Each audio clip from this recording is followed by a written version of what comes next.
Eu sou Mauro Araújo Guti, diretor da ETEC, jornalista Roberto Marinho, e tenho o objetivo aqui trazer algumas informações em geral do que está acontecendo no mundo em termos de educação, né? Nos posicionarmos diante desse quadro geral. Hoje nós temos um quadro amplo de 191 países na mesma situação que a nossa. São em torno de 1,5 bilhão de alunos com aulas remotas, ou seja, 90% da população de estudantes do mundo. Essas informações foram coletadas no Congresso Internacional e são trazidas por Cláudia Costin, que é diretora da FGV e é consultora internacional. Importante falar também algumas situações que vêm acontecendo em todo o mundo. Como está sendo conduzida essa situação? Em primeiro lugar, uma combinação de vários fatores para atender às necessidades, chamado ensino híbrido, uma combinação de um roteiro de estudos em casa, videoaulas, rádio, TV aberta, tudo no sentido de tentar minimizar a desigualdade.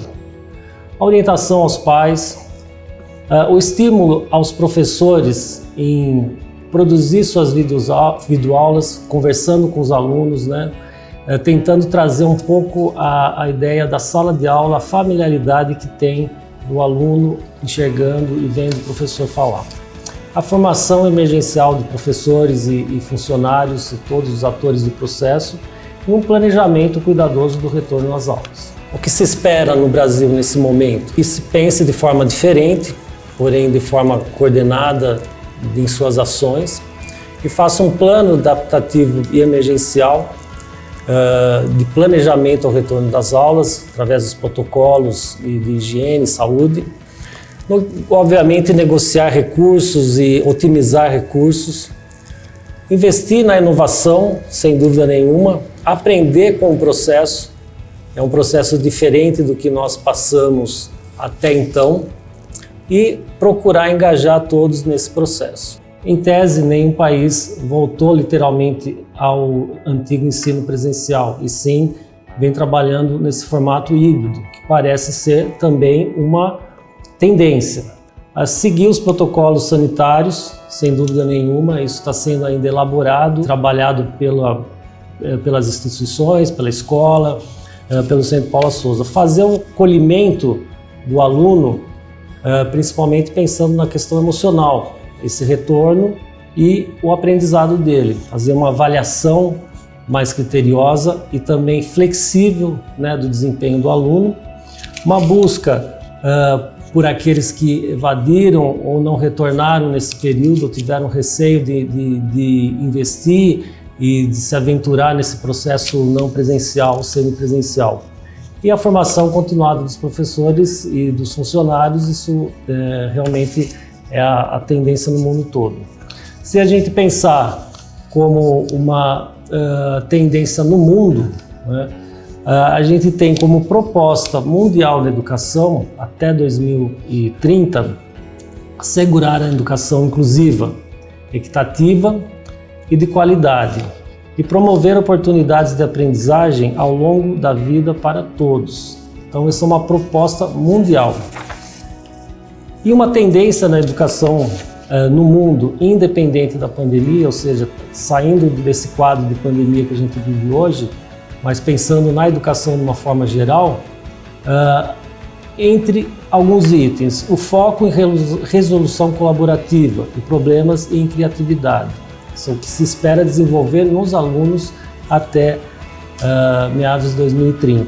Personalização do ensino, ou seja, a adequação em função das necessidades de cada um e das suas habilidades também, da sua forma de aprendizado. Flexibilização dos currículos e a interdisciplinaridade também é uma tendência. Ensinar a pensar e investir na cultura digital. Entre competências do século XXI importantes que precisam ser desenvolvidas está a adaptabilidade, a empatia, a abertura para o novo e tornar o aluno um protagonista do processo, né? Não apenas um observador. Pensando nesse sentido, aquilo que nós temos hoje, aquilo que já espera da educação, ou seja, torná-la inclusiva, acesso a todos e da forma mais remota possível. Se nós pensarmos na nossa instituição, como começou esse processo todo, a gente tem aqui, em março, nós iniciamos um recesso escolar, ou seja, não tivemos aula no primeiro momento. Em abril, nós tivemos algumas emendas de feriado, porém tivemos já o princípio e o investimento na tecnologia, o processo de aprendizado, pensando num retorno não presencial. Em maio, iniciou-se o processo não presencial. Em junho, nós tivemos a adequação de todo esse processo, porém só em julho nós tivemos efetivamente as aulas acontecendo de forma não presencial através das plataformas. E agora a gente chega em final de julho, com o encerramento do nosso semestre letivo, o que a gente esperava lá atrás que durasse 40 dias, a gente já chega a mais de 4 meses. E a gente tem hoje a possibilidade de um retorno em setembro, porém essa possibilidade ela vai depender de uma mudança também do quadro da pandemia no Brasil, né, e a adequação de todo o espaço físico da instituição e de todas as instituições, não só aqui. Então é importante retomar isso, não só na nossa escola, mas em 191 países do mundo. Esperar um momento para retornar às aulas presenciais não é uma situação muito adequada. O importante nesse momento é trabalhar com aquilo que realmente a gente tem como possibilidade, que é esse investimento no ensino híbrido, ou seja, o acompanhamento daquilo que vem sendo feito. O retorno, ele acontecerá, porém, talvez com muito mais qualidade do que a gente tem hoje. Porque hoje a gente tem um professor, a gente tem um aluno, um funcionário, uma instituição mais preparada para atender às necessidades de todos. Então, para aqueles que ainda não se posicionaram, muitos alunos ainda estão em dúvida em relação a continuar da maneira que está, principalmente os modulares, entre em contato. Aqueles alunos que ainda não têm acesso à internet e têm necessidade da aquisição do chip, entre em contato através dos nossos e-mails, entre em contato através dos nossos telefones, com a secretaria. Acesse o nosso site que tem as informações de como você acessar também as aulas não presenciais. Entre em contato com os coordenadores, porque existe um plano de recuperação para aqueles que não acompanharam até o presente momento.